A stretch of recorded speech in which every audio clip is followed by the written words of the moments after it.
আমার বিয়েতে উপহার দেয়নি, আমার পেজেই গেলে আপনারা পাবেন। বিয়ের 2 দিন পরে তার বাসায় দাওয়াত দেয়, তো আমি মিষ্টি টিষ্টি সমস্ত কিছু নিয়ে যাই।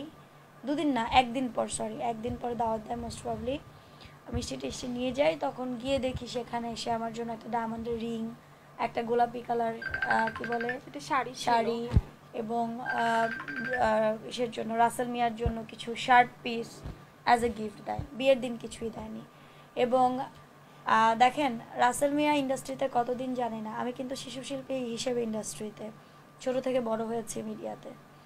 প্রত্যেকটা মানুষ আমাকে চিনে, প্রত্যেকটা সাংবাদিক মহল চিনে, প্রত্যেকটা টিভি মিডিয়া, প্রিন্ট মিডিয়া আমাকে চিনে, আমার গান অনেক সিনেমাতে গিয়েছে। তো আমার জায়গায় একটু বিবেচনা করেন যে সে কিন্তু তার গার্ডিয়ান হিসেবে হেলেনা আপাকে দেখাইছে যে, এবং আপনারা বিয়ের লাইভটা দেখলেও দেখবেন, বিয়েটা তো পুরো অন লাইভে ছিল, সেখানেও কিন্তু হেলেনা আপাই ছিল তার একমাত্র লিগ্যাল গার্ডিয়ান। এবং এটাও বলেছে যে রত্না আপা, হেলেনা আপা, এখন কেউই আসলে কারো নাম নিয়ে আসতে চায় না, কেউ চায় না তাদের নাম আমি বলি। ঠিক আছে, বললাম না, বিপদের সময় আল্লাহই যথেষ্ট আমার জন্য, আর কারো দরকার নাই।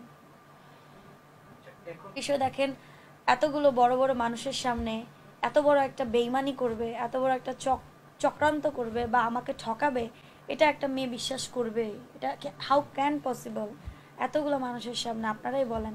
কারণ ওখানে প্রত্যেকটা মানুষ যখন একজন মানে স্বনামধন্য নায়িকা বলছে এর চরিত্র ফুলের মতো পবিত্র, এর চরিত্র অনেক ভালো, আমি এর 12 বছর ধরে চিনি, অথচ এখন বলতেছে আমি তোরে চিনতাম মাত্র 2 বছর ধরে, আমি কি ওর বাইরের দিক দেখছি? তাহলে তখন কেন বিয়ের সময় আমাকে এই কথাটা বললেন? বিয়েতে যারা ছিল আপনারা ভিডিও দেখবেন, আমি নাম বলবো না।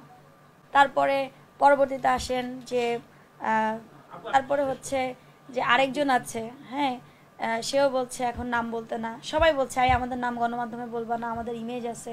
আমি কারো ইমেজ নষ্ট করতে চাই না, কিন্তু আমার একটা প্রশ্ন, আপনারা যখন নিজ মুখে বললেন যে তার চরিত্র ফুলের মতো পবিত্র, কেউ তাকে 12 বছর চিনে, কেউ তাকে 8 বছর চিনে, কেউ তাকে 10 বছর চিনে, কেউ তার সাথে অনেক অনেক কাজ করেছে, আপনারা নিজেরা কি করলেন? সার্টিফিকেট দিলেন একটা এতিমের, সে প্রেজেন্ট হলো, সে এতিম, আপনারা সার্টিফিকেট দিলেন।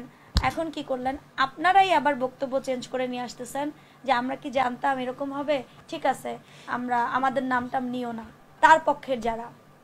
এবং আমার পক্ষ থেকে আমার ভাই, আমি আমার ভাইয়ের নাম নিব না, বিকজ আমি তার সম্মানহানি করতে চাই না।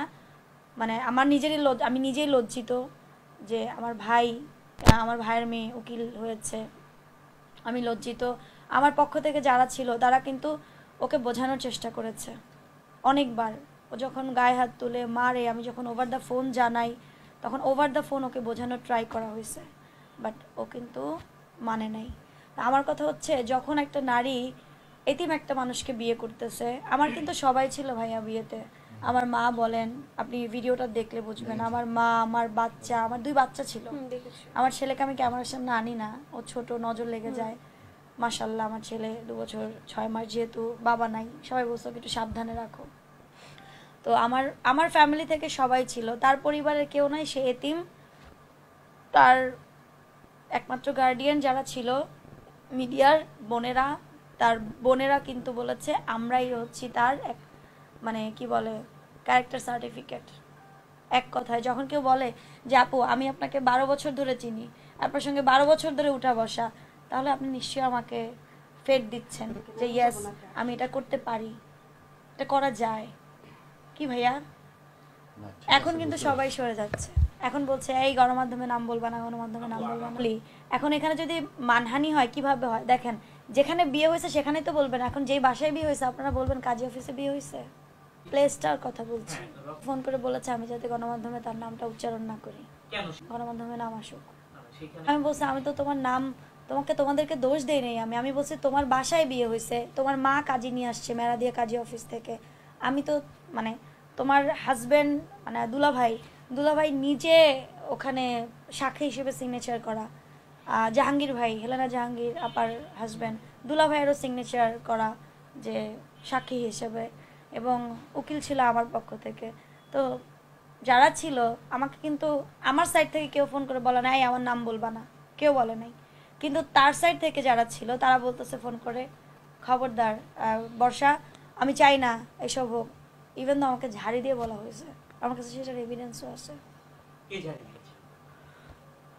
আমি সময় মতো সেটা আমি তো বলেছি, এরপরেই কিন্তু আমি একটা স্ট্যাটাস দিয়েছি, যারা ইন্ধনকারী আছেন, যারা ওর মানে এই অন্যায়